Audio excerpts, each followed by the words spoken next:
Hi friends, my name is Nani. This is our channel facts with Nani. మీరు ఈ ఛానల్ని subscribe చేసుకోకపోతే ఖచ్చితంగా సబ్స్క్రైబ్ చేసుకుంటారని మనస్ఫూర్తిగా కోరుకుంటున్నాను. మీ విలువైన సమయాన్ని కొంచెం మా ఛానల్ కోసం కేటాయిస్తారని మనస్ఫూర్తిగా కోరుకుంటున్నాను. హాయ్ ఫ్రెండ్స్, శివాలయాలు అనగానే మనకు భక్తి, శాంతి గుర్తుకొస్తాయి. కానీ ఆంధ్రప్రదేశ్లోని ఒక శివుని టెంపుల్ అయితే ఉంది. ఇది చాలా ప్రత్యేకమైనది, ప్రసిద్ధిగాంచింది. కొమ్ములూరు శివాలయం. కొమ్ములూరు శివాలయంలో మాత్రం ఊహకు అందని రహస్యాలు దాగి ఉన్నాయి. ఈరోజు మనం ఆ క్షేత్రంలోని మిస్టరీస్ గురించి తెలుసుకుందాం. Hi friends, this is my channel facts with Nani అని.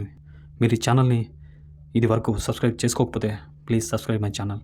ఇలాంటి మరిన్ని వీడియోస్ మీ ముందు ఒక 5-10 నిమిషాల్లో ఉంచగలుగుతూ ఉంటాను. మరిన్ని వీడియోస్ మీరు నా దగ్గర నుంచి పొందాలి అనుకుంటే ప్లీజ్ సబ్స్క్రైబ్ మై ఛానల్. ఇక కొమ్ములూరి శివాలయం గురించి పూర్తిగా మీ ముందు ఉంచబోతున్నా.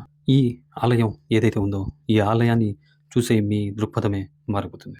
ఏడాది పొడవునా కనిపించని ఒక అద్భుతం ఇక్కడ ఒకటి జరుగుతూ ఉంటుంది. మకర సంక్రాంతి సమయంలో సూర్యకిరణాలు నేరుగా గర్భాలయంలోని శివలింగాన్ని తాకుతాయి. స్థానికులు దీన్ని సూర్యదేవుడి అభిషేకం అని అంటూ ఉంటారు.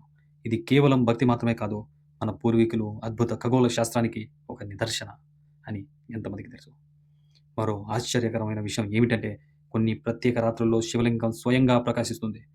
శాస్త్రవేత్తలు దీన్ని ఖనిజాల ప్రభావం అని చెబుతూ ఉంటారు. భక్తులు మాత్రం అది శివుని దివ్యశక్తి అని నమ్ముతారు. ఆ వెలుగు చూస్తూ ఉంటే పరవశం కలుగుతూ ఉంటుంది. ఆలయ ప్రాంగణంలో ఒక చిన్న గృహ ఉంది. అందులో 500 ఏళ్ల నాటి ప్రాచీన లిపి కనిపిస్తూ ఉంటుంది. ఇప్పటికీ ఈ మర్మమైన అక్షరాలు ఎవరూ పూర్తిగా చదవలేకపోయారు. ఇక్కడ పూర్వం సిద్ధులు రహస్య పూజలు చేసేవారని ప్రతీకి కూడా. అర్ధరాత్రి 12 గంటల సమయంలో ఈ ఆలయం లోపల ఓంకారం నాదం వినిపిస్తుంది అని అక్కడి అర్చకులు చెబుతూ ఉంటారు.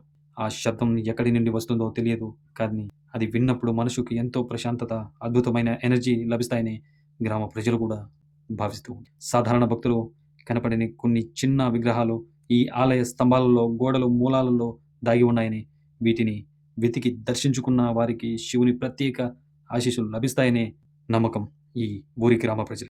సో ఫ్రెండ్స్, మీరు వెళ్ళే ఆలయం ఎలాంటిదైనా కావచ్చు, కానీ దాని ప్రత్యేకత అనేది ఖచ్చితంగా తెలుసుకొని మరి రండి. ఇలాంటి మరిన్ని వీడియోస్ నా దగ్గర నుంచి మీకు కావాలి అనుకుంటే please subscribe my channel. And మీకు నేను చెప్పిన స్టోరీ మీకు నచ్చినట్లయితే ప్లీజ్ లైక్ చేయండి.